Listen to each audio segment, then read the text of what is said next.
We are now going to start the first session in the school track. The session is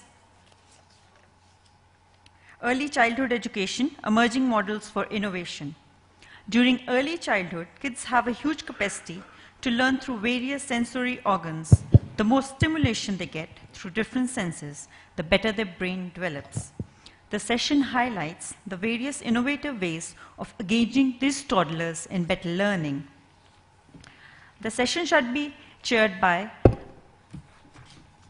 Mr. Amol Arora, Vice Chairman and MD, Shemrock and Shemford Group of Schools. To give a brief intro, Amol Arora is a Managing Director of Shemrock and Shemford Group of Schools, one of the leading chains of schools with more than 150 branches in India and abroad. With 1,500,000 strong alumni and 7,000 current students. In February 2010, Shemrock was awarded the top 100 franchisee opportunities across all sectors. And it has also recently been awarded the Franchiser of the Year in preschools. I would now request Mr. Amol Arora to take over the session. Thank you, Shri. It's completed by the age of 6.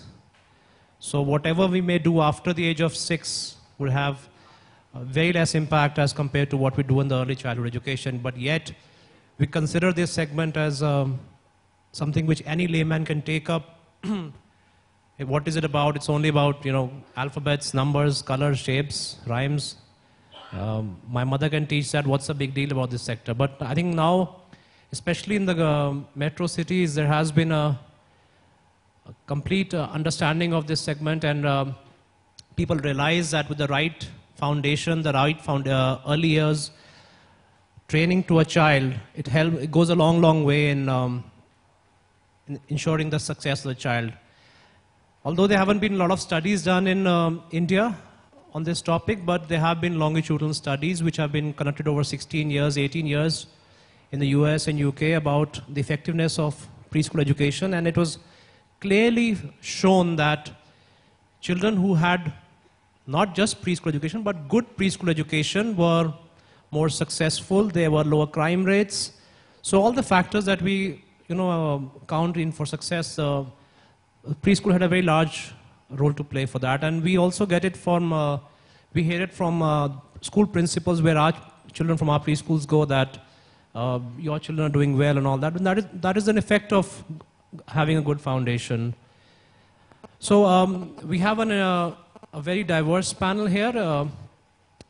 We have Dr. Jitendra Nagpal on my right-hand side, directly without preschool education, who come directly to our schools. Does she notice a change? Because since there have been no formal studies, we can all try and, as a society, learn and from experiences and from what people have to share. So the way we'll do it is, I think we'll have quick 5 to 7 minute presentations by everybody, talking about their background and what they feel are recent innovative trends in early childhood education. We may have some questions amongst each other, and then we'll open it up to the floor.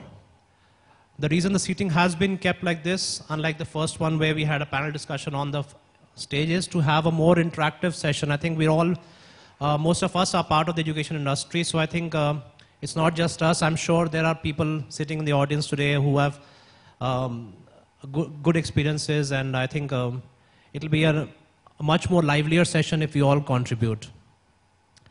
So first, ma'am, would you like to? Ma'am, should we have a toss of a coin or not? Okay. So Pooja, let's have you first, and if you can just share your.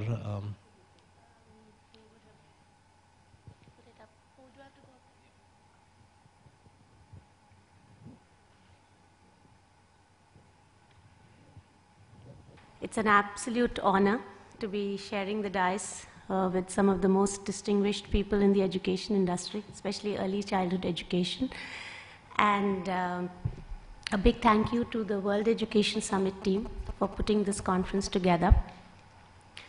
So today, before I talk about early childhood education, I had a small request. Imagine taking a small walk from your house to a neighborhood grocery store to buy a packet of milk. What happens? Pretty boring, I guess. You pick up your wallet, go to the store, choose your brand of milk, and you're back home, right? Now, imagine taking that same walk with a 3-year-old child. What happens? Somebody. Lot of questions, right? The road becomes something, nothing short of a zoo, I guess. Why is the cow walking on the pavement? Why is the dog barking? What sound is that? It's the chirping of a bird. How do you know? It's not an earthworm talking. Can I buy a chocolate when I reach there? And if that's not enough, if there is a car that's parked there, she is sure to brush her hands by the car as she walks by, right? What's happening? This boring, mundane walk is actually turned into 100 times interesting activity. It does take 10 times longer, but something else is happening. That child is engaging all her senses, touch, smell, hearing, to satisfy her curiosity. And that, in early childhood education, is what we call a teachable moment. That's the time when she's asking questions, and if she gets the answers, it is a teachable moment.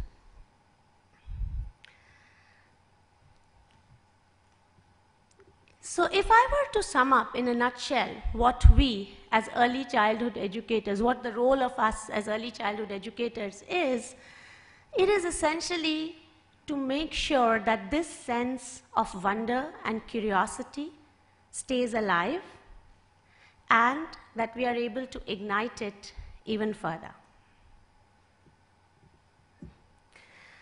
As Amol mentioned, I think I'm preaching to the choir here. There has been enough body of research to point out that a significant portion, 85 different numbers, but anywhere from 80 to 90% of a person's intellectual capacity is developed in the first 36 months of life. And there are just 2 researches that I want to quote here. One is by Raj Chetty, who's the Harvard professor who just got the Clark Award, which Obama cited to make the case for universal preschool in the US. I think for the lack of time, I'll skip the other piece of research. But if I have to point out the key imperatives for us as early childhood educators, there would be 5 areas that we focus on: care, confidence, curriculum, curiosity, and creativity. So care, I think, is pretty well understood. And as Amol said, traditionally we've said, okay, Nani, Dadi, Mama, Papa can take care of the child at home. But all the rest of the stuff is not as well done at home as in a structured schooling environment. So in a preschool, children come to us pretty young. They're coming to us at 18 months to 2 years to 3 years, and they're still quite dependent on the adults for some of the basic things. So it is extremely critical for them to be genuinely taken care of in the early years. The next aspect is the confidence building. A reasonably bright child, I went to a convent, and would understand most of the concepts, had a bunch of questions, but never asked too many of them. Why? Because asking questions at that time was akin to disrespect for the teacher or waste of time for the class. But now, in the world that we are living in, actually it's these questions that are the source of learning. And therefore, it is very critical for us to set that foundation where children have the confidence to ask some of these questions. The next is curriculum, which, our traditional form of education has taken care of, by and large, However, what has happened is the scope of curriculum has changed. So rather than just it meaning to teach ABC, 1, 2, 3, it now includes a much broader gamut. And whichever philosophy we might be following or we might relate to, be it Howard Gardner or Montessori education system or Waldorf, the basic thesis is that things that were considered peripheral or extracurricular are part of the curriculum now, which includes physical development, creative expression, which is music, art, drama, cookery, gardening, and so on, and the social interaction, the teamwork aspect of it. Now, the next two are the most critical ones, the curiosity piece of it, which is what, there is a paradigm shift in this. So far, the curriculum was meant to give the answers to the child. We say, okay, this is it, this is how you learn, this is what is A, and A is for apple, right? But now, we have to prepare our children to actually question some of these answers. So the purpose of the curriculum is to generate questions on the answers that we give to them. And the final piece is creativity. As long as we can imbibe our children with confidence and the curiosity, they will creatively chart their own course. So to sum up, you know, the whole education system is undergoing a change, and I don't have too much time to delve into that part of it, but I'll just quote from Dr. M.M. Pant, who's a renowned educationist here. Education is increasingly not so much about knowing the right answers to a set of questions, but more about continuously questioning the answers. And therefore, asking the right question is the first and most important step. And I'll just very quickly take you through my perspective of the paradigm shift that is happening in the space of education. So we are moving from this gathering information space to using that information effectively. You know, when we were growing up and we had to do a project, our first course was to go and collect all that information. Now, information is not a problem. You go to Google and you have your smartphones on your fingertips. You have all that information. It is just how do you use that effectively. Rote learning to hands-on learning, questioning, experimenting, means to earn your living, to reaching your full potential. And lastly, a monolithic curriculum and instruction to a customized instruction, assessment, and curriculum. And I'll just give you a short example here. I was having a dinner time conversation with my daughter, and the traditional education system that I've grown up with, she's 9 years old in 4th grade, and I just happened to ask her, so Anisha, who's the best child in your class? I'd never approached that question. I said, who's the best child in your class? She thought about it and then she says, what do you mean? You know, different children are good at different things. So Kanav is great at athletics, and I'm of course the best in math, and Anushka is great at reading and storytelling. So that's the shift, you know, rather than having those ranks of number 1, you are ranked number 1, you are ranked number 4, 42, and so on. There are different children who are good at different things, and it is for us to identify the potential and help them chart their own course in that area that they thrive in. So I'm going to end with that. I think we as early childhood educators take our responsibility very seriously, and this is the first step in the field of instruction for children and has a huge amount of impact. So I consider it akin to nation building at this point. Thank you very much. Preschools today are approaching this sector. Can we have Sir's presentation? I think.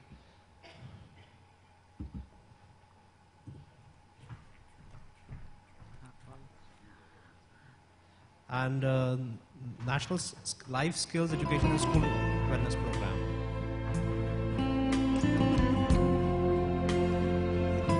There's just a little curtain raiser to the target group we are talking about, the early childhood. You just dim the lights a little bit. Yeah, thank you. There is a place for a child. Still believe in a fair all the same. Let the children have a world where there is no pain or sorrow, where they all can live tomorrow and they share a brighter day. Let the children have a world where the people can be free, where they all can join together and their hearts will share a dream.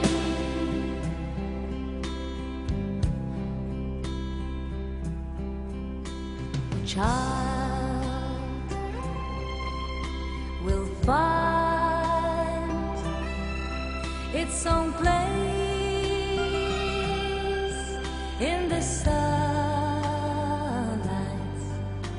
A child has hope, crystal light in his eyes.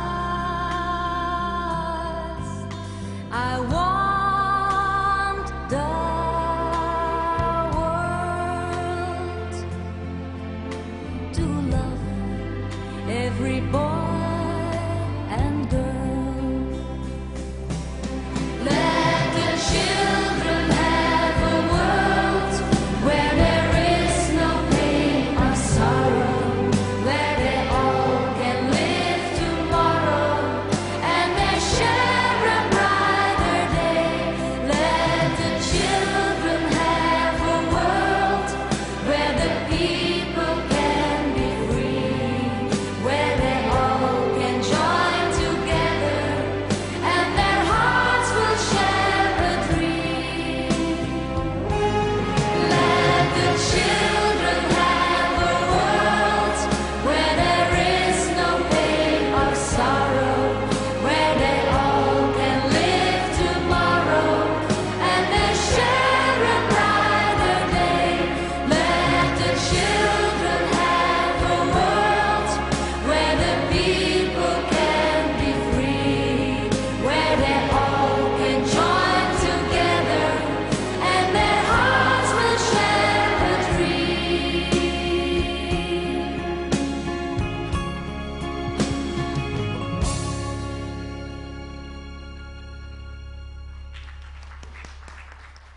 Thank you so much. It becomes inevitable to start telling Anmolji, the remarkable part of this song is there is no child in the whole song. And it's all dedicated to children. It takes you to the journey, what this could be the solidarity of those beautiful hands which make meaning and give sense and purpose to our life also. The interesting part is that India as a nation is now facing a lot of charm and challenge when it comes to 0 to 6 years of life. You all know, I think we have honorable principals here, and thanks to the chairperson for taking this initiative and the World Education Summit, that such a topic is usually the low priority area when it comes to governance, when it comes to skyrocketing the imaging of a schooling system, and also the low priority area in pedagogy training. You look at the pre-service training in India for teachers, you look at the in-service training in India. Thanks to the CBSE, thanks to HRD, yes, these things are coming off date now in the new millennium. But what I'm going to share, because I know time is short and we have to stick by our chairman's instructions, that I would like to share sentiments more than a rational mind. We can just rush through a few of these pictures because it's too tempting for me when I got them. So it would be worthwhile just to know where do we stand as a nation when it comes to early childhood. And just 2 days back, I was with few teachers, and I was little, taken aback when very conveniently I was asked, "Sir, आपने Maria Montessori का नाम सुना है?" And actually, I know it, but I would like to hit back the questions to all of you. Who was Maria Montessori, by the way? What was her background? We are talking about the Montessori system right now. We're talking about Frederick Froebel, isn't it? Not that we're talking about pedagogy. Strangely, the people who contributed to early childhood education and care, and I'm really thankful to Pooja ji also for highlighting that, as traditions have brought us into the forefront of children, millions of them. Froebel, Montessori, Piaget, Erikson, Vygotsky, none of them were teachers. Montessori was a medical nurse in the World War, collecting marooned children of the soldiers in Europe, putting them close to tents under the shade, what Tagore used to do with the Shantiniketan trees, and make sense and purpose of their life because they were missing their families. They didn't have fathers who were soldiers, maybe dead. So the Maria Montessori system came in, the playway method, because you play, you divert their attention into some purposeful activity, you make them more involved in the peer learning group, and the whole methods came in. So it's so interesting that a session like this, actually right now also, if we go back to the reminiscence of Montessori, we are such a diverse group sitting here, from pedagogy, from healthcare, from mental health, from industry. That means each citizen is so concerned about the 0 to 6 years, which our government says is early childhood. And the world says it could be a little bit more. Some nations call it 0 to 8 years. So the issue here is not just about early childhood education. We were just discussing with Amol ji last year also, that it's about early childhood care. I think Indrani ma'am and Rajesh ji, we have all spoken many times on this. Early childhood care becomes inevitably the role and responsibility of a schooling system also, besides the lesser canvas of education, the larger canvas of care. The best of the Montessori schools actually take care of children and indirectly educate them, isn't it? Physical care, mental health care, social care, spiritual care, communication, social proactive learning. If these are the syllabi for the early childhood teachers in India at the moment, taken up by remarkable brands which are actually coming into the forefront, I'm sure the government of India is quite aware. There are at least 3 ministries concerned with this. So we are a very positive nation moving towards early childhood care. But in the face of the world, I think the challenge to all of us today is not that we are looking at only urban India. We are also looking at rural India. I'm thankful, Madam was just asking me, what are you doing for the rural schools? And I honestly feel helpless to give an answer in such forums, because we are all together as citizens thinking of those 70% children who probably will land up going to schools in the next 10 years. What the education report in the current 5-year plan, which has started in 2013 to 17, 13, 14, 15, 16, yeah, 17, says that we may have in the next 2 5-year plans about 200 million children going to pre-primary and primary sections. Are we really prepared for that? So going by what the previous speaker said and taking that as an important clue, can we just rush through a few of them? Oh, yeah, I've got a, yeah. How do you press that? This one. I'm just taking few clues from here before I end, and I think the concern would be that let's also delve into, these are just messages few I wish to give, and this person was one of the founders of the WHO, and it was way back 1948. We can see that today we are still grappling with the overall empirical approach to early childhood, not just about literacy in schools, but also what do we do and how much do we do. I think the challenge today would be the degree of mortality and morbidity we are facing. The nation is facing about loss of 30 lakh children every year only for want of health, nutrition, sanitation and hygiene below 5 years of age. And this includes urban India, by the way. We should not be deluded by the fact that no, I think a place like Delhi, Bombay, Bangalore have got enough facilities. There are urban schools where toilets are missing, where respiratory and diarrheal infections are the leading causes of mortality, and first aid not being available. So that is one aspect. The other is the pedagogy which understands the what you said, Pooja ji, the idea about child as a teacher and teacher as a learner. What Vygotsky said, Russian psychologist, that are we listening, are we seeing to those little cues which actually help us to look at the world from the child's viewpoint. So my first message is what we are also learning. I'm not an expert.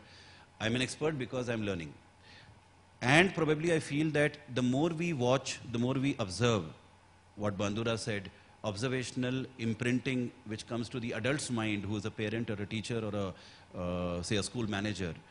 And then we imbibe, internalize those cues from this little innocent heart who could be 3 years or 6 years, and we understand their emotional needs first, then we understand their other needs which could be part of the schooling system. What Gandhi said here, and most of them, they look happy on a cart like this, but we really don't know who is a happy child and whether the happy child is the one who comes to the school or goes back home in the afternoon. All of you must have come across this. I think what I'm trying to consolidate in these few moments is something already consolidated in this poem. Can we have you reading this for us?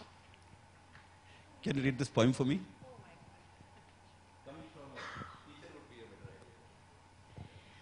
Children learn what they live. If children live with criticism, they learn to condemn.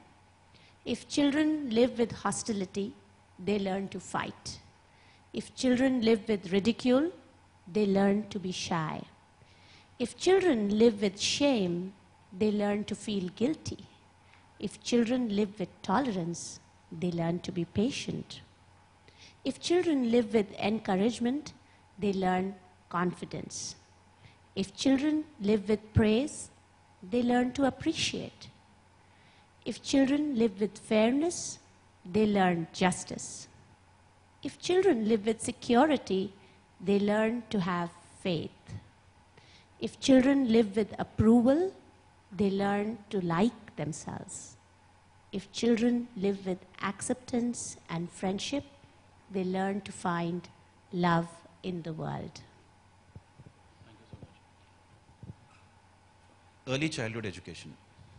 Some of these adjectives go straight into our head when we look at the possibility of creating a domain called the early childhood school or the kindergarten or the nursery, and then move on to the primary schooling, where I think what the government has taken into consideration in the last about 10 years, if you look at the NC of 2005, extremely well done documents on early childhood education also.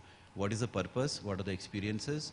What are meaningfully organized activities so that you accomplish acceptance, friendship, love, care, unconditional positive regard of a family-based environment in a school for early childhood care.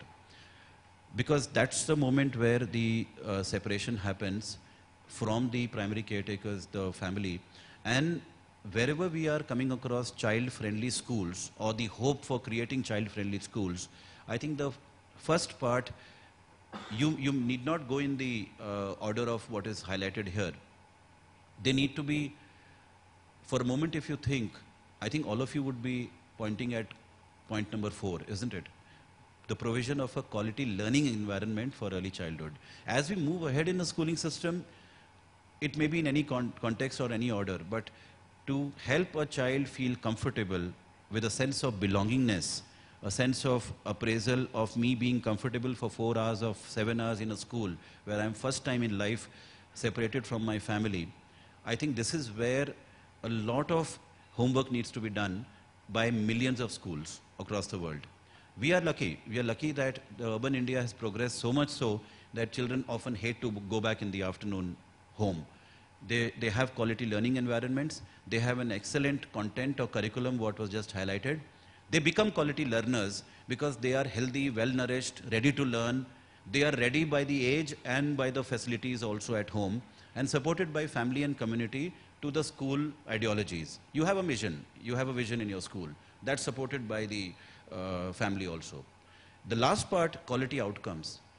The second message I have is that early childhood education needs, for every school and for a group of schools who are looking into it, to have measurable outcomes in terms of not grading, not the child's grading, measurable outcomes in terms of the ambience and also the pedagogy who is involved in early childhood education. What is the knowledge, what is the attitude, and what are the skills of teachers?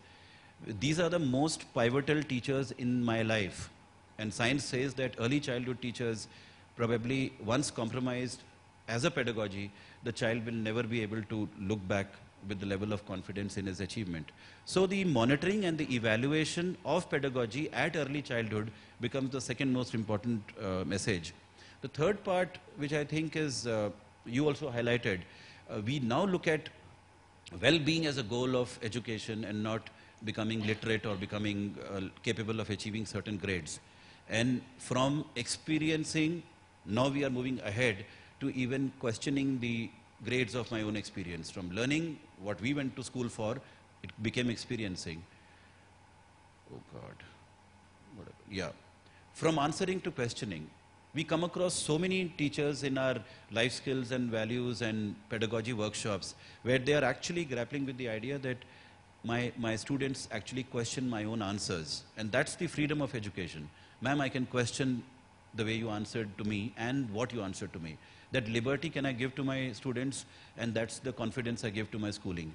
And for child rights, the 4 pillars of child rights under which the ECE, or the early childhood education, is now based is health, nutrition, going to school education, and most important, the top-notch schools of ECE are the ones who have enough participation from the learners, not observation only.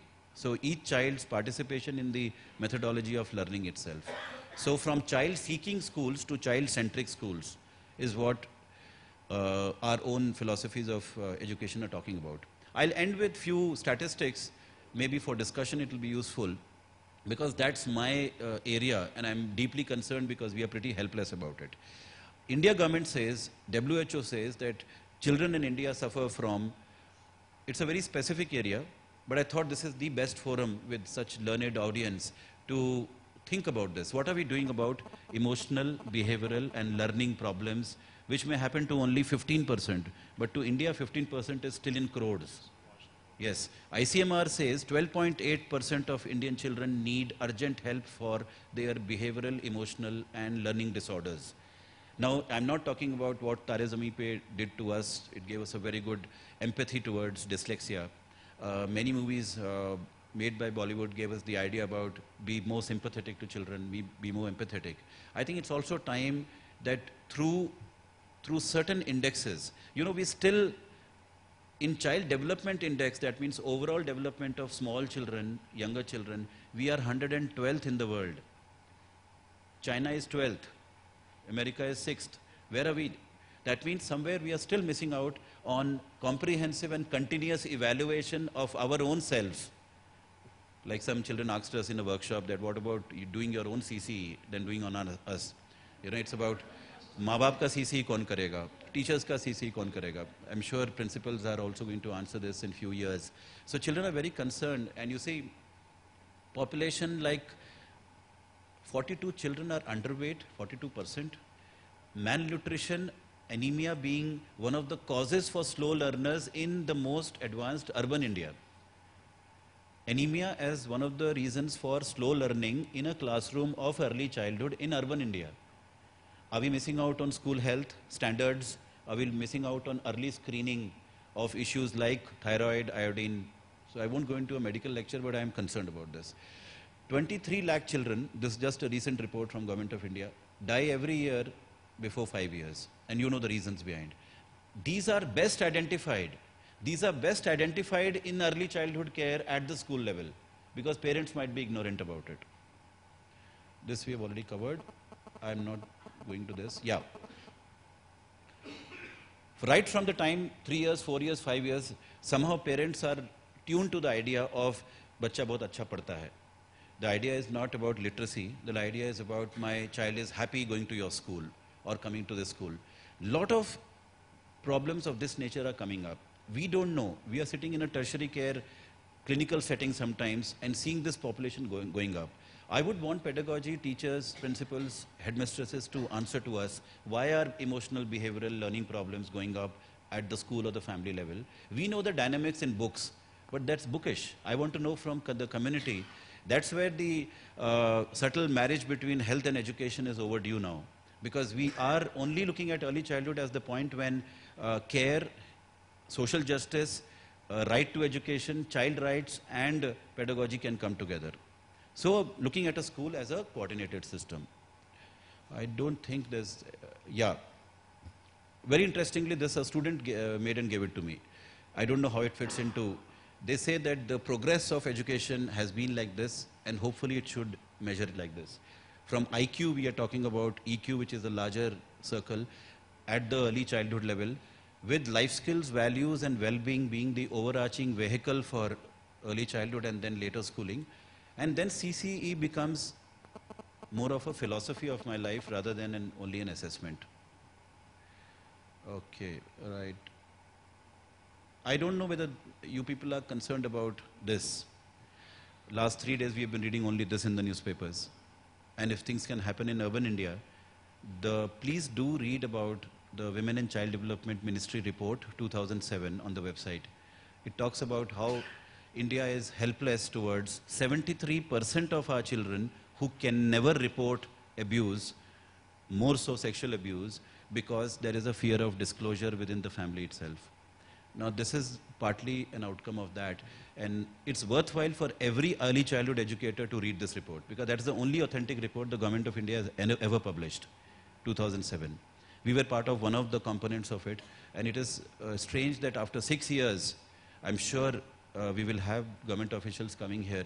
After 6 years, public education on these matters is still dismal, because even families, most of the time the families are unaware what are the child's laws in protection of children.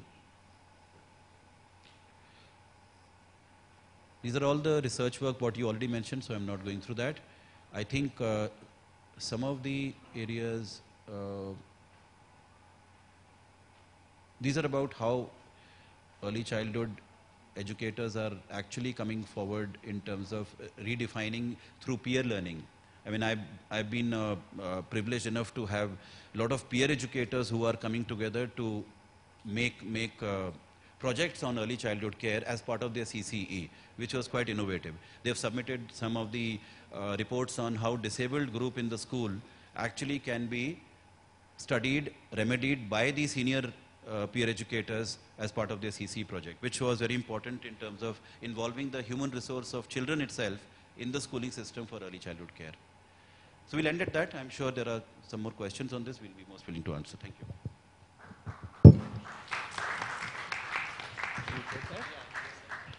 You wanted me to take more time?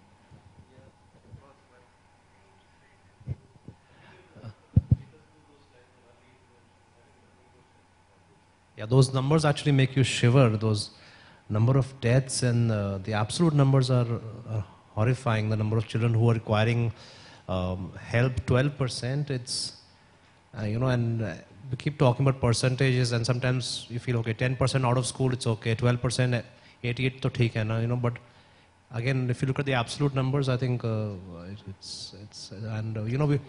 we get horrified over a bomb blast when 10 people killed. I mean, 23 lakh children who didn't even have a chance to go through life. It's something that sends shivers, and I think it's a huge monumental task, and I think each one has to contribute and do whatever they can in their own small little way. I think we all are here in this seminar to do our little bit to try and improve those numbers. Thanks for highlighting that. I think what is an important part of early childhood education and therefore care is the gross involvement of the family-school partnership now. I know we've all gone to schools, and when it was more about PTAs and PT meetings, it was about report cards.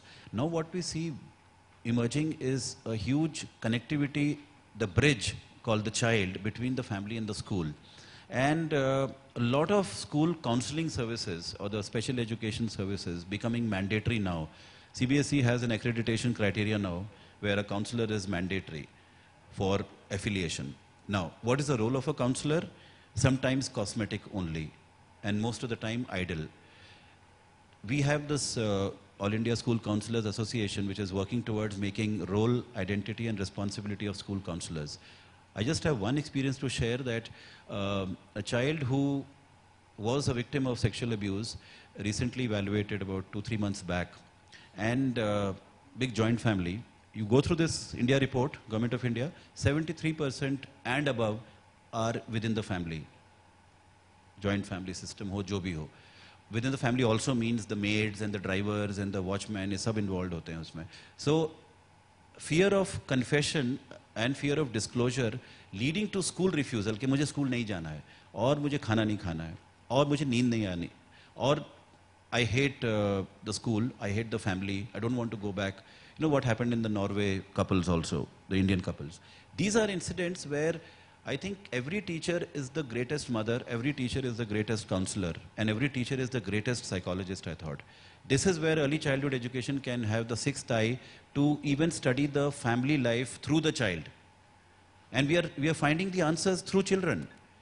When children develop the confidence with you as a pre-primary teacher, they will tell you the stories, what Tagore said in Geet Govind, the child will tell you the stories about his own family life, about how father beats the mother and how children are beaten up. I'm talking about urban India, by the way. How alcoholism is so rampant in the best educated part of the country, and only children are the windows to tell teachers that it is such a beautiful, ideal environment, but can this be there in my family also? Because I'm sure schools are doing excellent work, but that excellence needs to be translated into the family life partly also. And then we'll find harmony in this child. Otherwise, aren't we exposing children to the dichotomy? Because I learned values in the school, honesty, integrity, and the first thing I learned from my father is how to speak lies. They come and tell us, many of them. And chote bacche bolte hain ye. So one is about that, respect for womanhood, respect for the girl child. These are things which children come and tell us, that it's not there at home and we are taught the ideal in the school. So the roots start here. So what I'm trying to say is, I think a greatest school would be the ones who involve, say, mothers who can be volunteer teachers or support teachers as part of the pre-primary learning. And there are so many moms who would prefer not to attend kitty parties and be part of your schooling system, even as volunteers, because they want to learn from you as chain of schools. Tell me more about early childhood. Right from nutrition, hygiene to even emotional well-being. How much time do we need to give the child? What are the ways of hugging the child? What are the ways of pampering the child, and how much?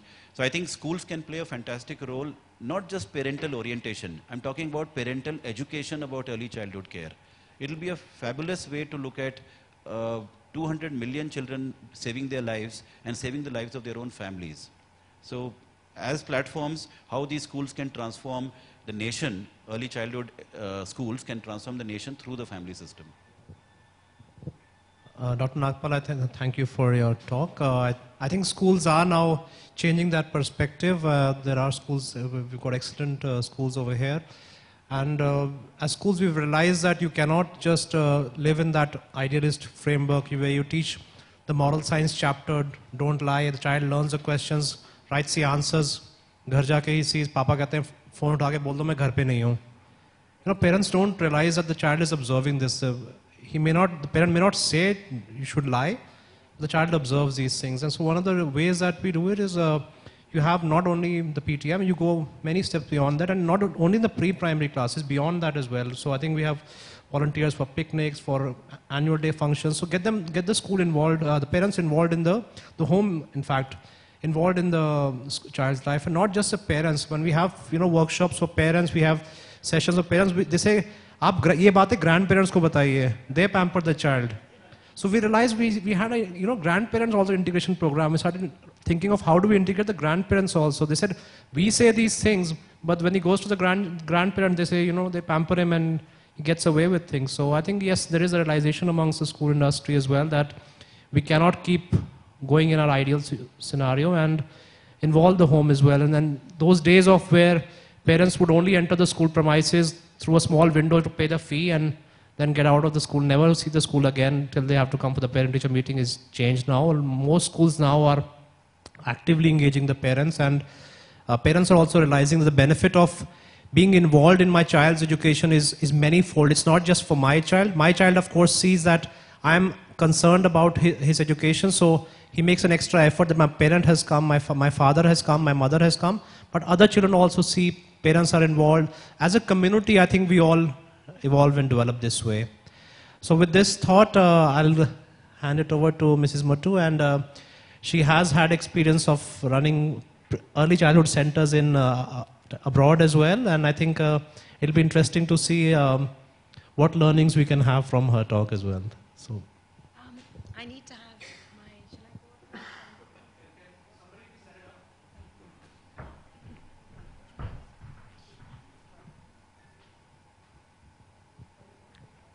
Speaking after such eminent people is that they seem to have said everything that really needs to be said.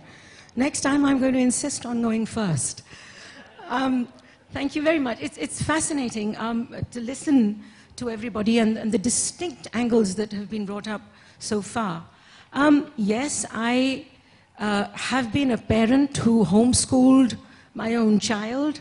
I was in the tea plantations as a young mother, and before my children went off to boarding school, I actually homeschooled them, and I know the challenges firsthand. I had no other influences and no one else to help me, and that really taught me about how to be a parent and a teacher, and that's what started me off on my journey. I've been teaching at the British School in New Delhi, the O-level and A-level courses in English and drama. And then I suddenly decided that I wanted to teach children of early years because I wanted to start the journey instead of concluding the school journey. So I went off to Indonesia and joined Kinderland, Indonesia. I was fortunate enough to be given my early childhood education with Kinderland Singapore and put through my paces as head of center in Indonesia. It's marvelous because now I'm setting up early centers with the Shri group. I've set them up with Learn Today as well. And what I have finally found out is that no matter what the curriculum is, and I've dealt with such wonderfully detailed curricula, whether they were in Indonesia or Singapore or in India, marvelous curriculum. But when it comes to transaction, that's where the problem lies. And I'm sure everybody who's been a teacher or a parent knows that there's a big difference when it comes to practice. So let's look at the things which we tend to take for granted. And I'm just going to go over this very, very quickly. Now, as a parent, and when you're thinking about your preschool, your child's preschool, you're thinking about balanced diets and things like that. Now, in the Shri schools, we actually decided to take that away from the parents because we don't know what's happening at home, possibly junk food. So we end up having our own nutritionally based diet for children. So that's the one essential thing that we decided to do for all our schools, is that snack, which is fairly substantial and keeps the children engaged. Now, the other angle with having the snack in school is that you're teaching a whole lot of other skills along with it. Not just skills, but attitudes. How to behave with other people while eating. How not to grab for food. How not to waste food. I remember learning that at my grandmother's knee, waste not, want not, but that seems to have, just fallen by the wayside these days. So all of these very critical aspects of attitude are taught during that session. Bodily care. Are we teaching our children to really look after themselves? I know there are plenty of Montessori exercises, lacing and so forth. But are we just saying, Aya ke saath bhej do, wo karegi? Or are we actually taking the trouble to teach the child bodily hygiene? Are we teaching them how to do that? In addition to that, I feel rest is critical. Children may be in school, if you're looking at the early childhood descriptor of up to the age of 8, in the Shri school, they're there for 7 hours when it comes to class 1. You need time to revive, to rest, to recharge. So do they have a nook where they can all just lie down and have some fun? Just lie down, recharge their batteries. I think that's really important. And of course, you're looking at all the other things like movement. Is there enough music? Is there enough rhythm, even when going from classroom to classroom? Are you encouraging that? Because a lot of children who are fidgety need reasons to move. So just penning them up in a classroom is not the answer. I think the answer is to give children the opportunity to move with a purpose. And that is where I think that the teacher training for how to transition between classes is so important. Safety. Have we really looked at what our schools are providing? Are the toys too large to swallow? Are they non-toxic? Do they have rounded edges? Basic things like that, which I find are critical. And we take really good care to see that that happens. At least we check the maker's instructions. Do we have, for example, in the toilets, do we have the cleaning materials put away? Are we really looking into these details, which then lifts our school into a place of safety, actual safety for our children? So all of these things are, according to me, critical if you're looking at the whole child. Am I missing this? Right. Now from safety, we're looking at security. Now when I'm talking about security, I don't mean the darwans and the guards. I don't mean parent authorization cards, all of which are also important. What I'm talking about is emotional security. Does your child have the ability or the courage to take risks? And I'm talking about emotional risks. Are they being given an environment where they can reach out to the teacher, reach out to their peers, and know that their questions will be considered? Sitting down together, for this is really important. Do we want a yes-man society? No, this is not colonial times. We're not looking at a nation of babus. We're supposed to be looking at an environment which raises children who can think, who can debate, who can critically examine ideas. That's not going to happen if they've been taught to keep quiet in class because they don't have the courage to speak up. And of course, if you see that picture, I mean, all of these pictures are from our own schools. It's the companionship, the social and emotional growth which you get by actually interacting with children, your peers, where, I mean, no man's an island. I totally believe that. So even if your child is a loner, the child needs to have an environment where they can interact with their peers through play, which is so non-threatening if actually guided right. Then we're looking, of course, at our cognitive needs. And here, when I'm talking about literacy in the classroom, I'm talking about opportunities.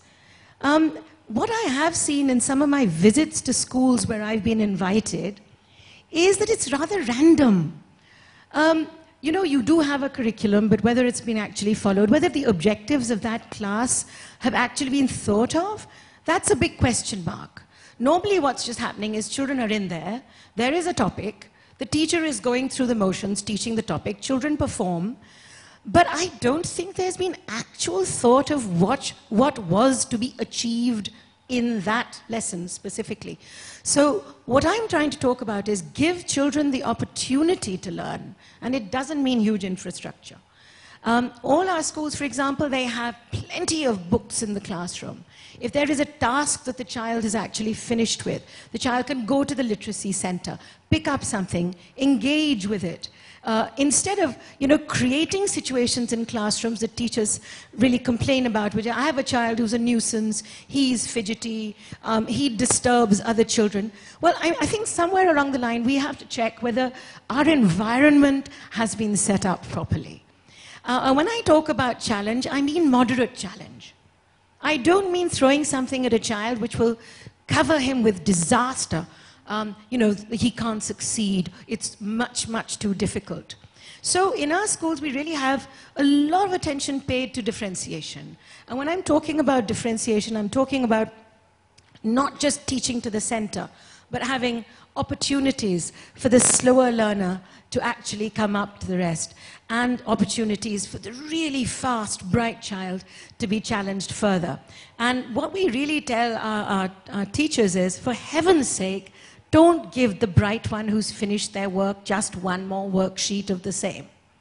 There is nothing more demotivating for a bright child, because he's going to think, oh God, maine jaldi kyun khatam kiya, ek aur mil gaya.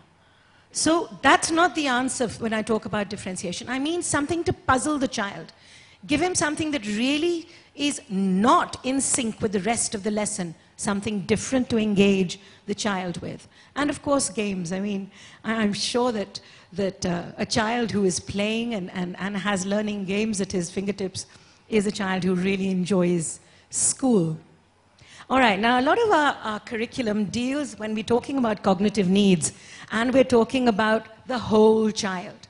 A lot of our influences are very IB, so we look at inquiry at a really early age. I'm talking about at 3+. I'm giving you an example of what I think is inquiry at 3+. All right, and you're talking about water. If you have a glance at the screen, you will see the number of activities and how holistically the whole idea of water has been treated. You know, there is kinesthetic activity here. Children are going around, they're trying to identify what a puddle is, create a puddle in your own school. Take them there, take them for outings to see what a pond can be like. Show them some things that you can't access physically on the screen. Now, this whole concept about water flowing, we take it for granted that it flows downwards, but that is a concept, right? So show them how water flows. Let them understand the concept. Experience the different states of water, all right?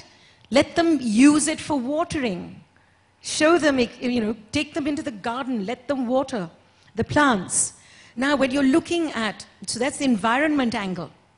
And then, of course, washing their own hankies, squeezing them, things like that. Now, I can see teachers actually nodding because you know what's happening. When you're squeezing, you're using your fine motor skills. Using a dropper, again, is a skill that will be really useful for them later.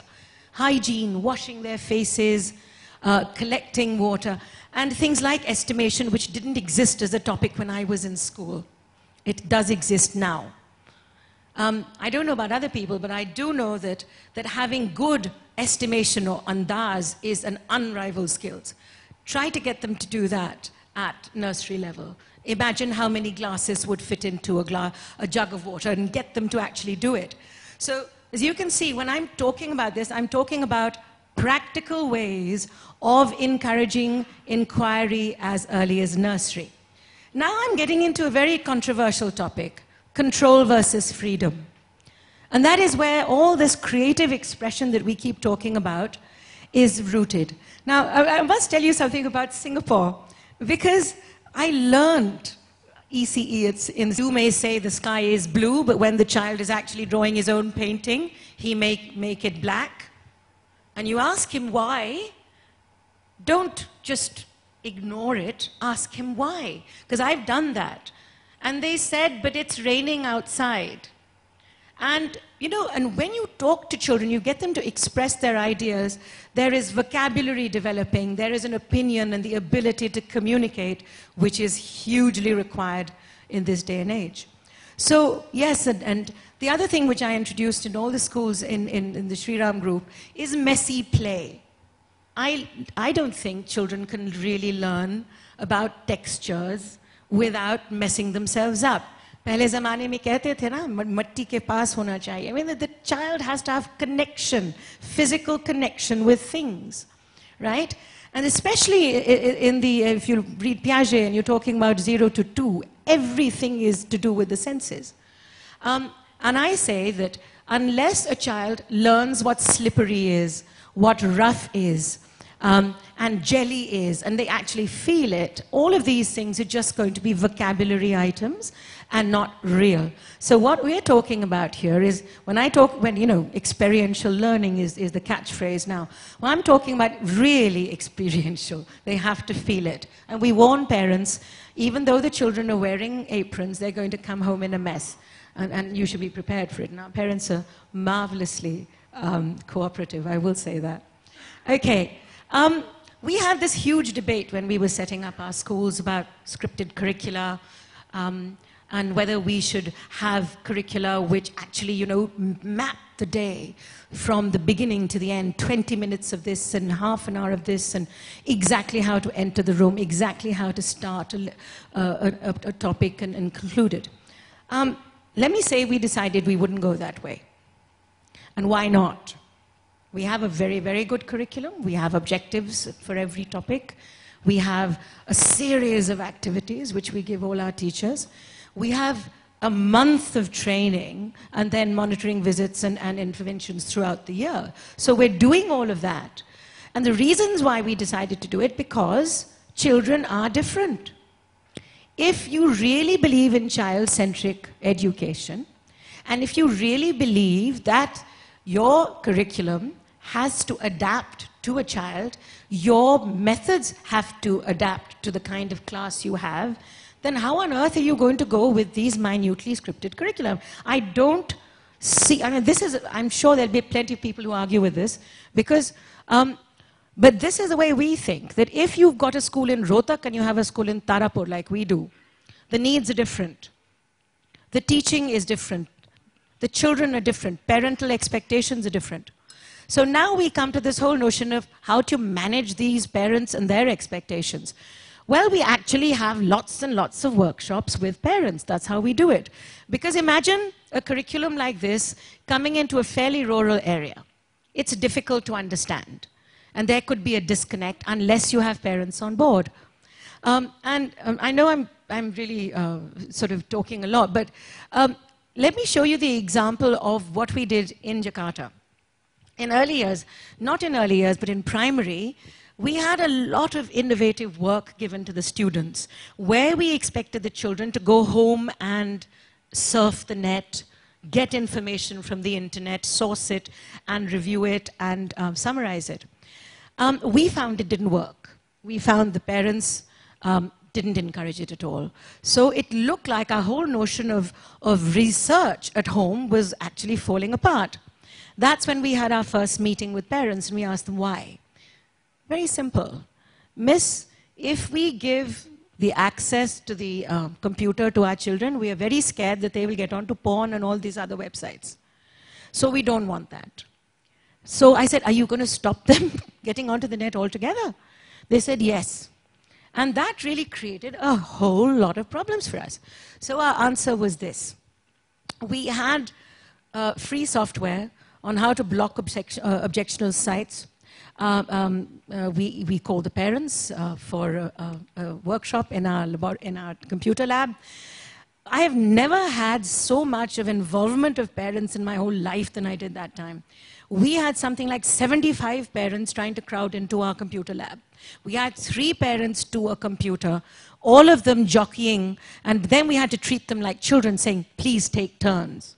All right? But they each went off with a CD, which we taught them how to actually execute, to implement on to install in their computer. And we got over this problem through this kind of activity. So this is just to tell you how much one needs to get parents involved and not just complain, but see what the issues are and then invite them in and create that sense of community. And I really do believe in the whole sense of community, which is, when you look at it, very Reggio Emilia. Each teacher is a researcher in themselves. Each family has to be connected to the environment. Each child can, you can have a classroom outside and connect with the environment in the best way possible. So we do encourage this, stepping out of the 4 walls of a classroom, going out and actually letting the environment be the space. And finally, since we have so many schools, and they're different, and the structure might be different, the infrastructure. For me, it's not the infra, really. It's what kind of learning spaces you've created, whether you've set up the environment for learning. If you don't have a sandpit, so what? Have a sand tray. If you do not have a paddle pool, so what? Is it really important? I don't think so. I think what's really important is that no matter how much space you have, and by the way, you don't need huge halls in any case for early childhood. They like cozy spaces. So are we getting too involved in this whole notion of infra? I think we are. And somewhere along the line, I feel that the basic learning element seems to get lost in this whole litany of infrastructure that we're providing. So whereas I'm happy if we get infrastructure. I'm happy if we get a large library. But I'd be much happier if that library were used for actual reading and books were not shut up behind, you know, those old Godrej kind of cupboards, where actual access to those books, access to material is closely guarded, because every single book that you're paying for as part of the school log is so precious. For me, the infrastructure is only good as the number of children who are using it and the value you get out of it. So if you have the infrastructure and you're locking it up, there is something seriously wrong in the way education is being managed. And finally, I'm going to leave you with this notion. In the year 2000, you had two wonderful people called Costa and Kalec who talked about how important it is to have the right habits of mind. This was something I did a mini thesis on. And I've actually adapted those 16 habits of mind for early years. And this is what I came up with for early years, because I genuinely believe it's the whole notion of attitudes and not content. As we've heard before, content is available very, very easily. So what do we want? Do we want kids who are rote learners, or do we want kids who can access learning, kids who want to learn, kids who can solve problems, who can communicate with their friends, make decisions, have opinions? That's what we want. So these are the habits of mind that if anybody please, you can get onto Google and look at Costa and Kalec, and you'll possibly be, and if you've already read it, wonderful. If you haven't, then it's very interesting to read. But this is what we finally adapted for early years overseas, and then finally we whittle those down to what we do at Shri Ram. And if you look at them, some of them have already been talked about. Confidence. People talk about confidence, they talk about, you know, the ability to communicate. I mean, Hitler was a great communicator, wasn't he? We don't want a future of Hitlers. We want children who know what is right, what is compassionate, who know that no matter what their environment throws at them, that a drug is bad, this is not good for you. They know that if somebody is touching them wrong, that this is something to be beware of. There are so many things that we're talking about when we're talking about early years and the importance of getting children to actually, or rather molding the character of children. Thinking out of the box, come on, this is what they need for future careers. Curiosity, and I think I was probably one of the most curious children, students myself, and I remember I've been told this by my teacher who told my mother, who came back and told me, because I'd forgotten this, is that I believe we were doing the topic of rotation, and the teacher had explained this very nicely with this orange which she was twirling, and I asked the teacher, well, if we're going round and round, why don't we feel it? And the poor woman didn't really have an answer. I feel sorry for her because I don't think she was prepared for this kind of a question. It took a while, but she did get back to me, and she didn't talk about Einstein's relativity and all of that. She did explain it in very, very simple words. I'm going to leave you with this idea. If you have a youngster in class 1 who asks you this question, what are you going to answer? Please ponder. And you also answer things like, if there is down under in Australia, is at the bottom of the earth and all of that, and why don't we fall off? And so somebody said gravity, and they said, but aren't you still upside down? So I'm asking you to look at all these questions, because that's what's coming at you. You need to be flexible. You need to have non-stereotypical answers, because you really need to understand the concept yourself. And children are going to test you every minute. They can spot somebody who's not sure from very far away, whether it's at home or in school. So if you don't know something, come clean. I do that all the time, and I said, hang on, I've got to think about this. I shall get back to you. So collaboration, very, very important. We're looking at new models of leadership for the future and of today. Children have to be able to work in teams. So a lot of the work you do is collaborative in nature. But if you see this is one of our Montessori activities where we're looking at concentration, we're looking at finishing a task, we're looking at quiet learning and working independently. So what I believe is that, you know, your activities have to be really well balanced, to have a combination of collaborative work, work that requires a lot of talking, some that requires focus and concentration, because I think that is as important. By the way, I don't like rote learning, but I do think memory is very, very important, and I'm very Asian that way. And I think that it's extremely important to actually groom memory, because once you've learned a concept, you still have to remember it, and let's not really forget that important. And finally, I'm leaving you with this notion, which I think parents need to think about, educators need to think about, is, are we making this all too serious? Are we making it all so intense that learning has stopped being fun? In our school, if you want to punish a child, a parent says you're not going to school. I say that very, very proudly. And that's it. They have to want to learn to go to school because they are learning, they are communicating, and they're having fun. So if you read what Glenn Doman says, it's interesting. It's the greatest game in life and the most fun. All children are born believing this and will continue to believe this unless we convince them that learning is hard work and unpleasant. Some kids never really learn this lesson and go through life believing that learning is fun and the only game worth playing. So we have a name for such person. We call them geniuses. And here's to having lots and lots of geniuses in our schools. And thank you very much for listening to me. Okay.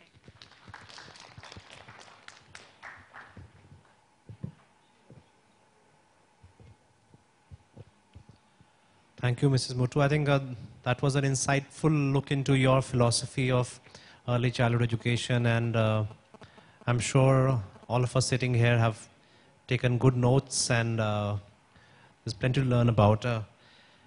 Now I'll hand over the mic and the presentation to Mrs. Shilpa Solanki, who's been the founder principal of Orchid School. And I think she's mentioned that she has an inherent interest in promoting parent participation, something that Dr. Nagpal would have been happy to hear. He had to leave for a flight, so he has asked me to inform you that he had to be excused. He had to head a flight for Hyderabad. So I'll hand it over to Mrs. Solanki now. From here. It just kind of resonates that all of us are thinking on the same lines, and thank God for that. So I'm just going to brush upon some of the repetitive areas that Pooja and Kaadambari have already expressed so comprehensively, and probably add in a few more perspectives that I'm sure you're doing already, but due to paucity of time, you may not have covered. So preschool education or early childhood education, of course, is the foundation, not just for future studies, but future life as well. And if early years have been happy, we can almost assure that the rest of the years would be happy and they would want to learn and do much more. So it's extremely important that early years are spent very, very happily, and the attitude towards learning develops right then. So, you know, even if a child cries to come to school on a Sunday, you know that is your reward, that, you know, they're wanting to come to school, and that's the note you ended on. You know, while a lot of our schools tinker on these new ideas and new resources and all the available technology, you know, we see it all the time around, and our males are, you know, bombarded with so many new products every single day. I think we would again go back to what are the basics of elementary school, or what are the basics of preschool education. So just going through some of the core principles we need to continue to remember and stick on to. First thing, of course, the emotional stability, both of you talked about. It's extremely important that children know that they belong. And it is for us to give them that feeling. They need to be understood, they need to be heard. Doesn't matter which language, because when they're coming from all kinds of homes and all kinds of spaces, it's the teacher is the first face into a formal world that needs to make that connect. And that relationship building with this adult who almost, replaces the mother for a bit, or the father. It's hard to find male teachers at preschool. We'd love that someday. But, that's important that the teacher makes that connect so that the child feels safe and child feels wanted. And while we're showing them, I think all the actions that we have and the behavior that we manifest show that they're all equal. So equal opportunities for all, giving them the space that no one's better, therefore no ranking. And I think no schools, I haven't come across many which would do that. However, small gestures of, let's say, putting up artwork, have you ensured that every child in the class can see his and her work up on the wall, where they're not chosen which is the best and which is not. We actually tried this and it's worked out brilliantly. Sports is an area where competition comes a bit too early. The other things can wait. If you don't do the ranking, the academic progress can wait and you don't bring in the competition there. But sports is tough not to do that. So we kind of came up with this idea called race at your own pace. So everyone runs and everyone wins as long as you completed the task that was in hand. Parents found it a bit hard, more than the kids, because kids were all happy, everyone got a medal, but for the parent, very disappointing. So, that whole paradigm shift to say, it's not about are you better than somebody else, but it's about did you do your job well.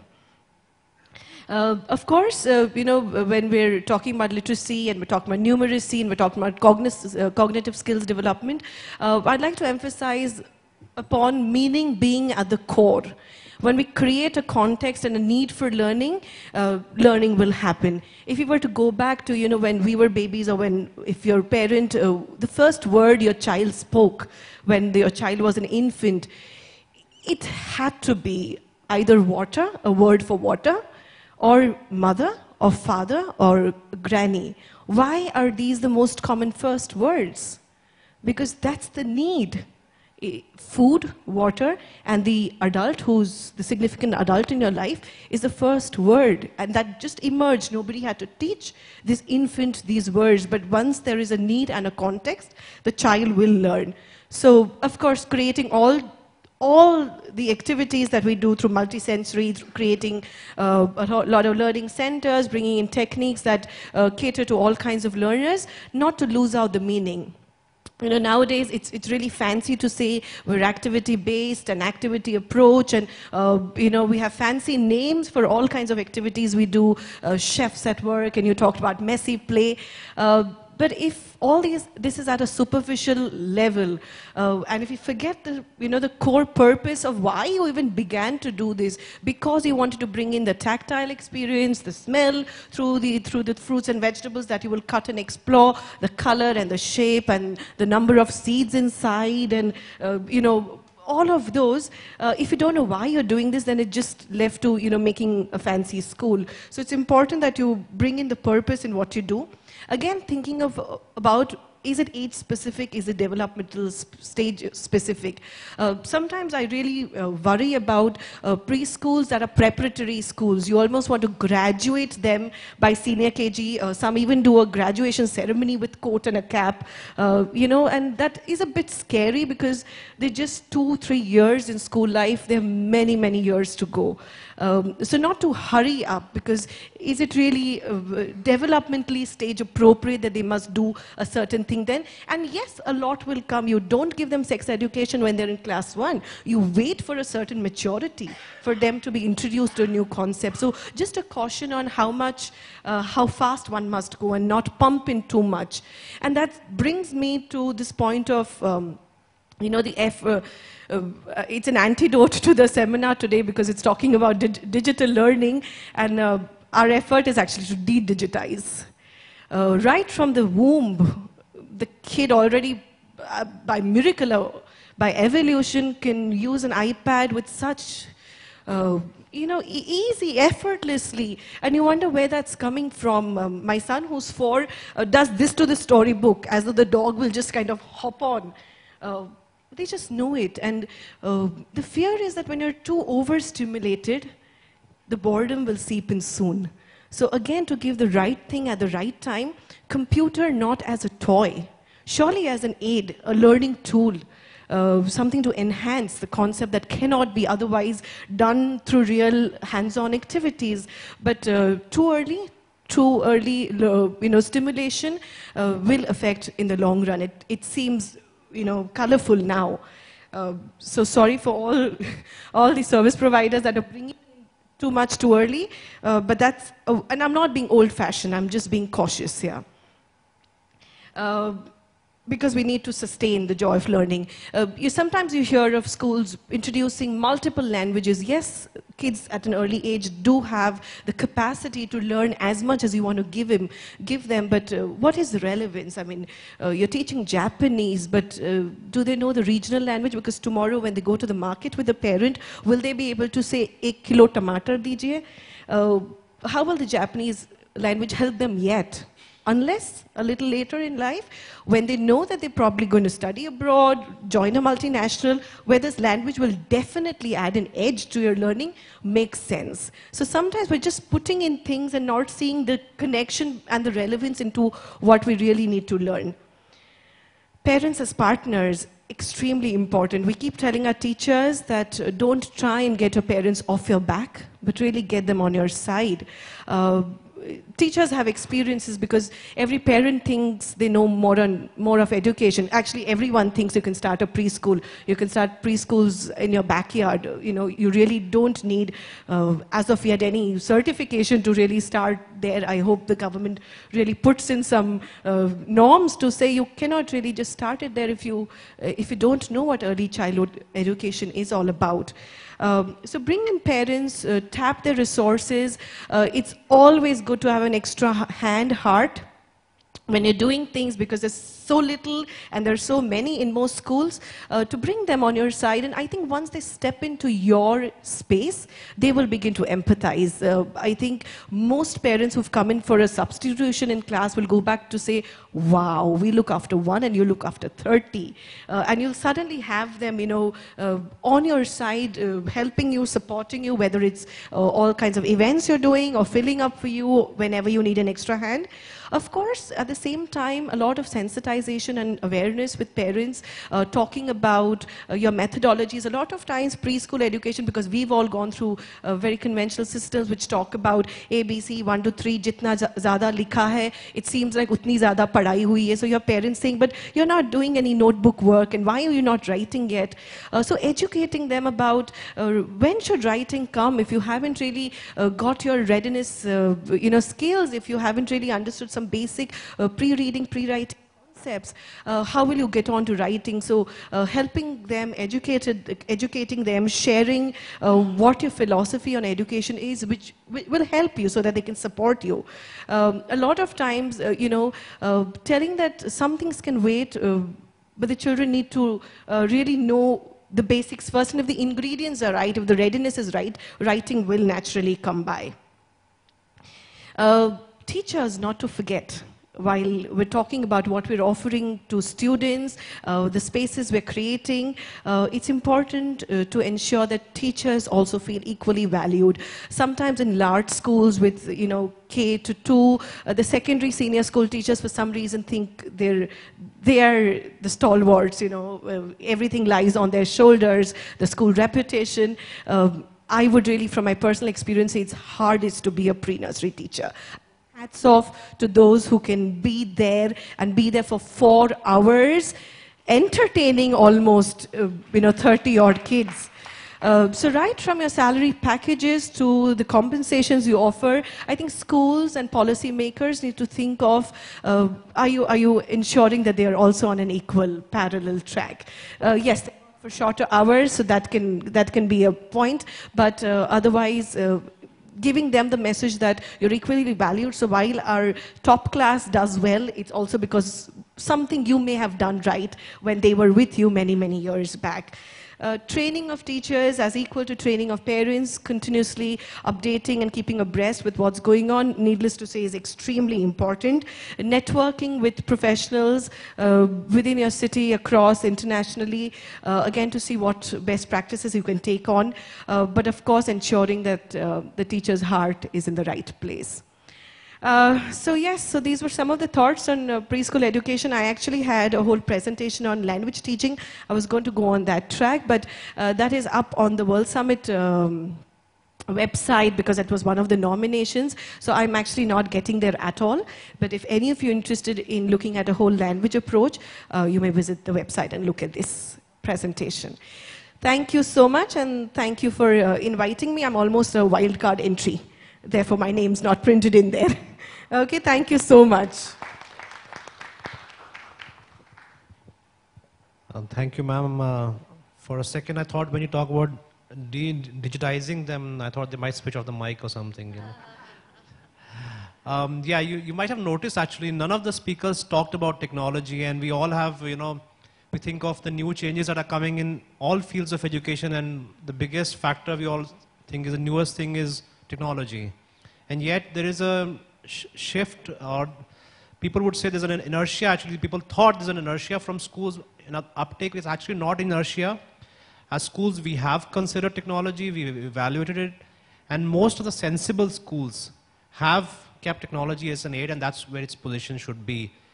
I do see ads that we are the only Microsoft tablet-enabled school in the city. I mean, what kind of, you know, is that why I should send my child to your school? Or we are the ones which have Google apps installed. And this was a hoarding. I've seen a hoarding of saying that we have Google apps installed. So what is going on? I mean, there are people who are not sensible about technology, but yes, it is, as ma'am said, we have, in places where we cannot replicate the real world, if I have to show a child an actual volcano, technology is where I need to, you know, use them. So it has its place. And the second thing I think I really liked is about the rat race. It's the rat race is among parents, among schools as well. We also become a part of that when we start, you know, delivering to the market and what the market requires. Okay, they want after hours coaching. Okay, that's what we'll give them, and that's what it is. And parents want, bacha 3 baje ghar aayega, 4 se 5, you know, drama classes 5 to 6, Kathakali 7 to 8. I mean, what are we making out of him? I mean, and then they come to the school saying the bacha bolta hi nahi hai. You know, so there's too much information right now around them, and it's for us adults to provide them a secure environment, kind of a cocoon to help them to make sense of what's going on. And as you said, I mean, that time in our projects we used to go running around for a sample or take a photocopy from National Geographic, from an encyclopedia, and that was our project, our big achievement. But now children need, and this information overload is going to increase. It's going to increase exponentially. I mean, right now we talk about this information. I mean, you'll be walking over here, the screen will show a personalized advertisement for me based on my shopping behavior. It's going to be crazy after this, and these children need to be guided as to how to make sense of this new world that we're coming up. And as adults, we also don't know what is going to happen in the world to come. And technology, of course, is going to be the biggest driver. And parents have started realizing this. 5 years back, saying that I have a smart class or I have an interactive board in my school would be a selling point. Oh, I have this. Now parents are scoffing and saying, please don't spend too much time on that. He's already spending too much time with his dad's phone, his thumb all day, he's staring, and he's getting dry eyes at very early stage, things that people would get in 60 years, and now 5-year-olds I'm getting cases of dry eyes. So yes, technology, I think we all have to understand it's a very powerful tool, and as adults, as responsible adults, we all need to leverage it in a proper manner. So thank you for pointing that out. It is a controversial topic. We have a few minutes left. Yes, ma'am, if you would like to add something. So we'll take the questions just after, ma'am. And thank you. Thanks for bringing up the issue about IT in schools. I was recently invited to a school which wanted to show me their computer curriculum and program for as early as nursery upwards. So I went along with them to the lab, and there was no child there. So then the teacher, the principal says, well, they must be in the classroom. So then we went along to the nursery classroom. And in the nursery classroom, the teacher was at the board, and she was writing on the board, the mouse is an input device. This was for nursery. Okay? The mouse is an input device. And the children were repeating after her, the mouse is an input device. The children did not know what a device is, what input means, what a mouse really is. And also, they couldn't read what she was writing on the board to begin with. So it was a useless exercise. So what I really am getting at after this dreadful experience was that even if we are bringing computers and IT to our schools, I think really we need to move away from this whole definition-oriented idea and move into applications. Now, if they actually made the child manipulate the mouse, probably good for his fine motor skills, ability to move the elbow, I'd be fine with it for a short time. But what is actually happening in a lot of schools that I have visited is just definitions and learning and writing. So that's not what we want computer programs to be all about. And there are schools where they start the curriculum in nursery, and the first exposure to a real computer will be in class 5 or 6. We don't start the lab before that, and that's what they say. And by that time, you don't know where the mouse is going to be. And right now, they're still using what UPS is. My son says, what's a UPS? And I have laptops in the house. And I'm like, where do I show him a UPS now? That's what's happening now. So let's open it to the floor. I'm sure there'll be a lot of interesting questions. Could you just briefly ask the question, come straight to the point, and say who it's addressed to so that the person can respond? Yeah, so I think in this gathering here, we all understand about brain development and the synapses, connections being formulated till the age of 5. So the importance of preschools to provide a stimulated learning environment. We talked about experiential learning, nutrition, safety, security. But what about some countries which have the best education system in the world, and schooling starts at 6 years of age? The children before that are homeschooled.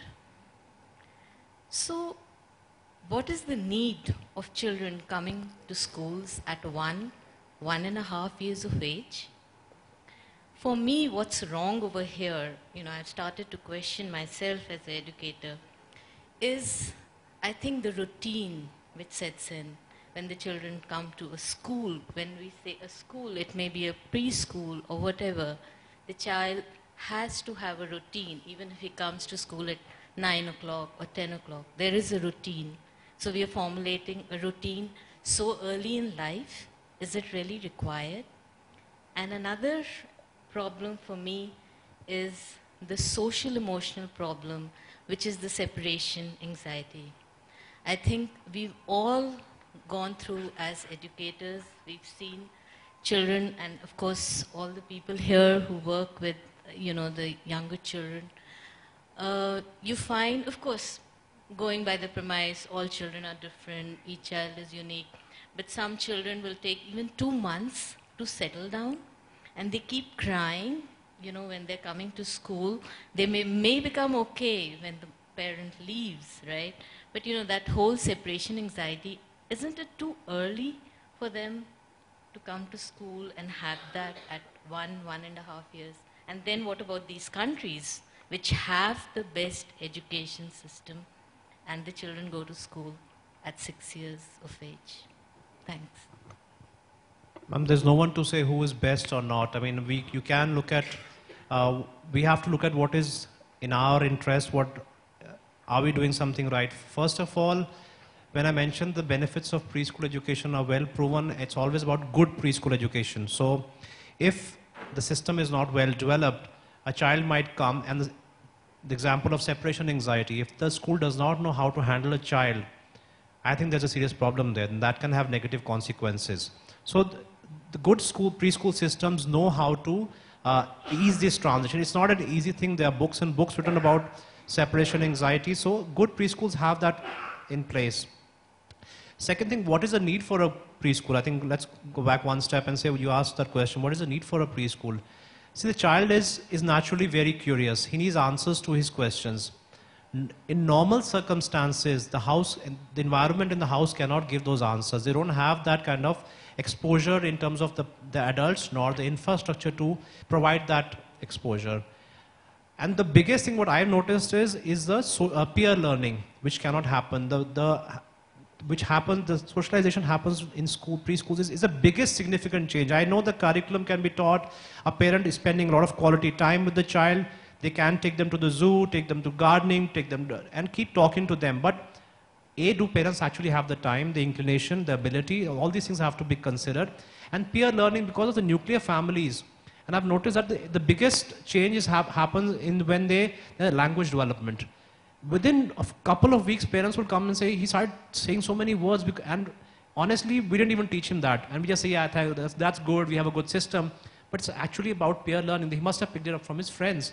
So that exposure of peer learning, or taking turns, right now at home with a single child, they think the world is built around them. So we have seen that those children which do not attend preschools are not that emotionally balanced and mature. The emotional maturity really happens when they come to a preschool.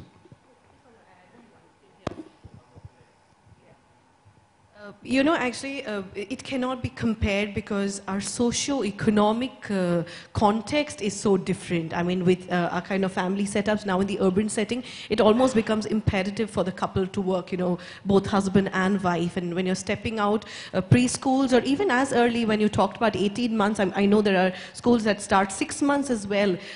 That's not really out of choice. It's out of actually no choice scenario that you have to probably put a child early. Yes, that's why we need to ensure that we're not doing too much at that time. It then really becomes a child care, support station while you're away at work. And if you look at rural India, they really don't start at 3-4 because it's possible for them to be in the families, be there, just learn from the whole system there. So they're really starting school at 8-6, and that's what the National Curriculum Framework is also talking about. So socio-economic differences really make realities like this, and then those need to be handled with care and to see how much you can do then. And one more issue which is related to that is the whole notion of separation anxiety. I had an experience with Kevin Aditya, who joined for the first time in class 1. Kevin Aditya had not gone to preschool. He joined at 6. It took him 5 times as long to get used to school, and multiple screaming sessions. I remember having my clothes torn because he refused to let go. So what I'm trying to say here is actually it works the other way around. The younger you are, the quicker you adapt. And talking about separation anxiety, there can be nothing worse. My children went off to boarding school at the age of 8. I know what separation anxiety really felt like at that point. So it doesn't really, there is no too early or too late. It still happens in its own way. That's what I'm saying. And we've noticed that in our boarding schools as well. When children come in grade 8th or 9th, they really have a tough time adjusting. It takes them 6 months to 9 months. And the children in grade 1, they'll be the quickest to adapt. A day they're all excited about horse riding, I'll be doing this, I'm going to do that. In fact, separation anxiety is sometimes serious for the older children. We notice that in boarding schools as well.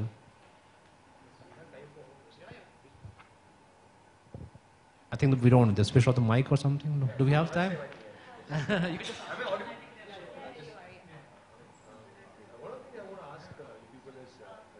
Notion that what is measured is what is delivered, and what is delivered is what is measured.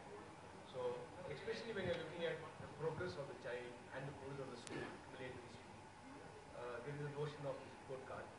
I'll have to quote an example here. It's one of the state notorious for IITs, rat race. A parent walks up, and the school first of all has given marks for all KG students, and the parent is actually coming and fighting that why is my child is in rank 8. So he will flunk an IIT exam. So that futuristic the parent was. So taking the notion of what is delivered is what is measured, and what is measured is delivered.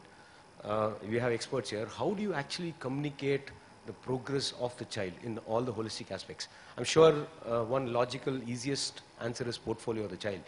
But are we really looking at teachers building this portfolio and explaining that to the parents? That's one question. The second was, I'm sure with all these great initiatives, there are a lot of changes what the parents are seeing in their child when they are back home. What are the phrases what parents use to say that this is what my child is doing and the credit goes to you guys?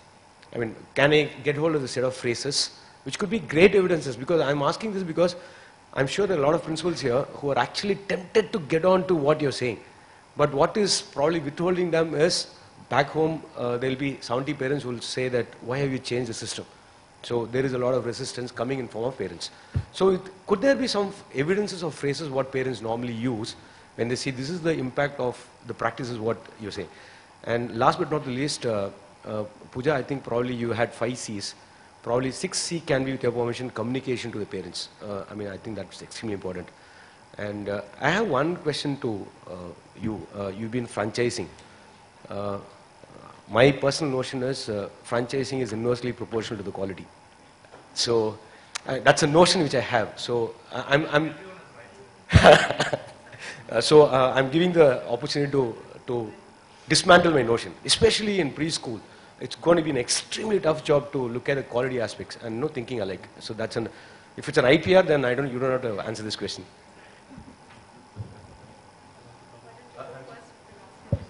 Okay, you want me to go first? See, what franchising does is, ideally how I would like the ECE system to be is that we have a group of passionate women running preschools who are trained, passionate teachers who are well paid, and this is how an ideal system should be. So Pooja's an example of that. I think she's overqualified actually. But this is how the ideal situation should be. But again, what would be missing there is best practices. Now, every preschool will have to do their own research and development, right? Now, that is not possible. Now, you just think outside Delhi now. Everyone is reinventing the wheel. Now, we suppose summer vacations are coming up. What kind of holiday assignments would be nice for children to do, which they enjoy, they learn, and parents don't have to be involved in that. Now, this kind of forward thinking, either everyone's doing it their own self, or do they even have the vision to visualize that this is what should be there? So that is where the franchise system comes in. A system allows an ordinary teacher, an ordinary school operator to operate at a much higher level than what they would have done otherwise. So the choice between parents is always this. I mean, there is maybe an ordinary operator, maybe a passionate operator. We have passionate franchises, we have ordinary. So when I'm growing all across, if I have 300 schools, not everyone's at the same level. I know that, I have to admit that. But what I do is I ensure that all of their standards go up. I monitor, I train the teachers, we give them the curriculum, the lesson plans, the activities. What can you do if it's about water, something similar to what the Shri group has done, we also do with our own techniques, right? So what we have done is enhance the capability. So in small towns where people would not even have the vision that aisa school hona chahiye, aise bhi padhaya ja sakta hai, suddenly things are much, much better. And that's why franchise schools do well. And then coming to that, what parents say after that, one of the first things that I say is language development that I was sharing. Is the first thing that I hear from parents is, itne words bol raha hai, and he starts correcting us. And we start with English words, maybe in the curriculum. So now he said, lal nahi, mama say red, and they're happy ki hum to kabhi padhe nahi the. And these are the kind of small things that start up. And then from confidence building, then from this is wrong and this is right. So whatever we are doing in our curriculum, they start replicating the same things at home, and parents really, really like that. And the easy thing for us is that children actually are growing very fast in this area. What a child would be today and from 2 months from now would be drastic change. And we are fortunate that we happen to be in the right place at the right time and get all the credit for that. So people still say, after 5 years of Shemrock, they'll say, jo seekha Shemrock mein seekha, uske baad se kuch seekha nahi. It's not that. The schools have been doing the good job. It is just that the change was more rapid and more evident from a child who would not speak, who would not leave his mama's pallu, to now a confident child. So that change was much more steeper. But it's not that the school has not done anything from then. So I think that's where we get a lot of credit for that. And I think all the good preschools, I mean, I'm sure you can share your experiences. I think everyone gets, those who are forward-looking do get this kind of feedback. So few of those. I began to read an email that a teacher had forwarded to me, and it started with, my daughter woke up in the middle of the night, and I shuddered. My red flag went up, and it said, to say I want to go to Intellitots, and Ruchika will be waiting for me.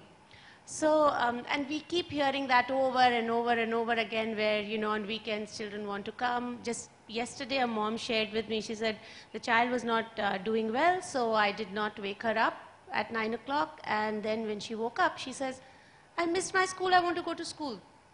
Things like that. Children begin to read pretty early, and as Mrs. Muttoo said, the influence of books. So every classroom has books, there's library. So they begin to read by 3.5, 4 already, and are very interested in reading. So that, again, we hear from parents. The other thing is around the confidence. When children transition to the big schools, parents actually make it a point to come back to school, talk to the teachers and say, we were very apprehensive, and the child just went in and said, hi, my name is Anjaneya and I'm from Intellitots. So, that they have that kind of confidence to go into a new environment and still feel comfortable. So many, many instances like that. On the piece of reporting, I'm sure they will have to add, but very quickly, the critical part is customized reporting. So just the whole shift from that one number, that rank, कि वो 8th पे है और वो 10th पे है, that is the hard part. As soon as you move away from that one number, you're good. Then you can look at the different areas that you are, the learning outcomes that you are striving to achieve, which could be language and literacy, which could be math and logic, music, art, drama, whatever it is, and then measure where the child is. And when it comes to measure, you measure the child. What we don't want to do is measure him or her against another child. You can track the progress of the child over a period of time. The child might be great at language, but not good at sports, and that's fine. But you track the progress, his or her progress, but not against each other. And that's the shift that we need to make, and that we are trying to make through our assessments. Some of the other things which we get told by parents, other than of course बहुत अच्छे से बोल रहा है ये सब, is that it's very strange, but some of them come from families where there are other kids. So the parents tell us that the children have become less selfish. They're sharing things with their brothers. And it's a fact, because let's look at a child. A child is not by nature a sharer. That's learned behavior. A child is all about himself. So this is where the learned behavior is coming from. The other thing is कि अब वो खाने में नखरे नहीं करता, which I think is very, very important. खाने में नखरे नहीं करता. So I really like that, both of these angles. And to talk about the report card, our report cards are really specification based. They're not number based. So you have a series of descriptors under each skill, and whether the child is sort of a beginner in that, or has achieved it, or has exceeded it, that's the kind of information a parent gets. And the other thing we try to do, and this is something we've just introduced, is to make a child a partner in his own learning. So if you've got X number of PTMs in the year, have one that's a 3-way conference. I know it's an IB thing, but it works. Let the child display his own work to his parents. It's a whole different ball game. He shows his portfolio. He tells the parents what they've done. The parents are so overwhelmed by the fact that the child is expressing his own learning, communicating his own level of learning, that the irritations ki isne itna ki kiya, usne ye kiya hai, those tend to get left by the wayside, I'm happy to say. So the focus changes. Yeah?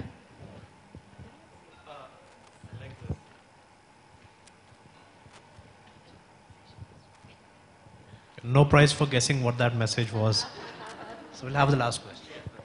It's actually not a question. It's in addition to what you guys have already said. We started a school last year which is called Confluence Word School, and which works with the collaboration of the Shri schools. And we operate in a very smallish kind of a city where education means getting into the medical or engineering. So that kind of mindset. And I'm happy to say that over a year, we have adopted the Shri methodology, and which is a purely, different than what people think about education there. And over a period of 1 year, I'm happy to say that people have started recognizing that we are actually doing well, and this is an alternate way of education which is better than the conventional way of education. And about how people respond to, it's when you start working like that, it's very clearly, you can see the changes in children itself. So you don't have to explain anything else. So once their children go home, they interact with their parents, they interact with the children from other schools, it's all too evident. Thank you. So I'd just like to sum it up.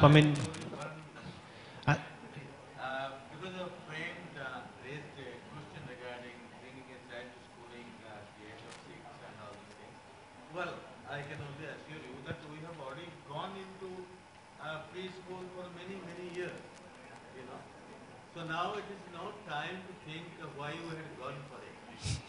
And of course, isn't it? Now, okay, but we are perhaps discussing few things as one of the panelists said, that this is good because both the parents are working, but it doesn't stand good because, okay, it might be happening in Delhi or Chennai or Mumbai, but it doesn't happen in small schools. It has become a culture. Even a cycle repairs family is wanting to put the child in a nursery school, in a preschool. So we are already into it. We have already gone into it because I have been watching. But that doesn't mean we can't rethink it. As a society, we have to be open and keep discussing these things. I have only one question because you are certainly more experienced with this thing, you are dedicated. Can you tell us, give a sense, whether this preschool should be 2 years or 3 years or 4 years or 5 years? Because that is a question. Because every street there is a preschool. I'm talking about different town. Every city, every place has got a preschool. See, and then there is a pre-nursery, nursery, and then there is a preparatory class for even to nursery. So this is something which we should think about. Can we have a sense of it from the experts? See, the number of years in preschool is determined by two factors. One is when the child leaves, one is when the child enters. The difference between those two ages is the number of years the child spends in the preschool, right? When does he come? When does he leave? When does he leave is determined by the government, by government policies. For example, grade 1 age used to be 5.5 in Delhi, which was reduced to 5 years. So we have 2 years before that, which means 3 years plus the child should go to formal school. So before that is a period when the child comes to preschool in Delhi. 3 to 4 years the child will join LKG or it's called preschool, right? So that is one level of what the preschool is. What is the entry class? That should be determined by the operator of the preschool. Like for example, for Shemrock, we don't take children before 2 years of age. Our system is not equipped to handle 1.5-year-old. So we don't take children. So every operator, and there are people, as ma'am said, who are taking children at 6 months of age as well, who are basically daycares, who start. That's my question. So that is daycare. Should we bring a 2-year child to a school system, whatever formal system? That's what I'm wanting to know from experts. It's not for us to bring, it's the government which will have to then put in some. Because there is no regulatory body about it. Exactly, You know, exactly. so some are doing, okay, I know it's a 3.5 years they join nursery. That is what majorly it is done. But some bring even, we heard it's being said now, some are coming after 1 year, 1.5 years. That's what I'm asking. You are saying that they decide the age because the entry age is like this, they can come for 3 years. All that I'm asking to know from your experience, whether a child should come start in the 3.5 or 3 or 2. That's what I'm saying. Every preschool operator has different systems in place, different capability to, if they have the systems to manage a 1.5-year-old, then why not? And the parents have to work and they feel that the child is improving because of that, they feel that this is the right decision for their child, so they send the child. Those schools who say, okay, I'll take a 1-year-old, but they're not equipped to handle a 1-year-old, they automatically, there's no market for that. Parents decide, okay, there's no point in sending them. So the market forces determine that, and the operators also determine what age the child should. I think we can take this offline because I think we all have to go for lunch. So as an overall theme, I think there's a lot of innovation happening in preschool education. We are very clear with that, and that is thanks to lack of government regulation actually. The more controlled syllabus, chapters, examinations are by the government, the less the scope for innovations. So, yes, but the amount of innovation that's happening is much more in the higher education. So those of you who are planning innovations in early childhood education would strongly encourage you. It's an open field, it's a very diverse field. There are small niches for everybody. But the key is that if you are trying to do something innovative, the key is communication with the parents. So if you keep your parents on board about if children are going to come home messy, or we are not going to use technology for XYZ reason, keep them informed. Think of it as a partnership, and I think there's this scope for everyone, there's scope for research and development, and we owe all this research and development to the children of tomorrow. So thank you so much for being patiently being a part of this audience, and I hope there were some important takeaways for all of you. Thank you, sir.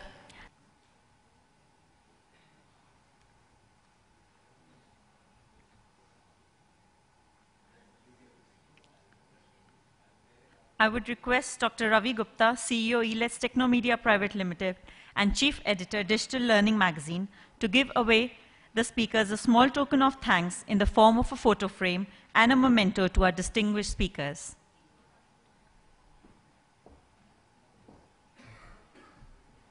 Cool.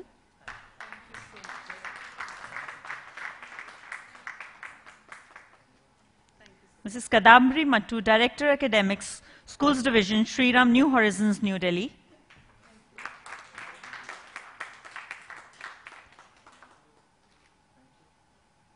Ms. Pooja Goyal, Director, Intellitots.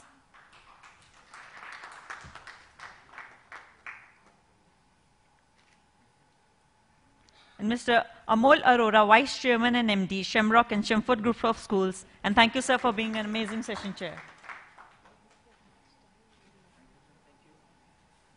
Thank you, everybody. We will be joining again in this hall for the next session at 2:30 for the session Capacity Building of Educators. You can join us. 2:30 sharp will be joining us. We will now. So half an hour is very small time, but we have no other option. So requesting you all to have a quick lunch and come back here. Thank you so much.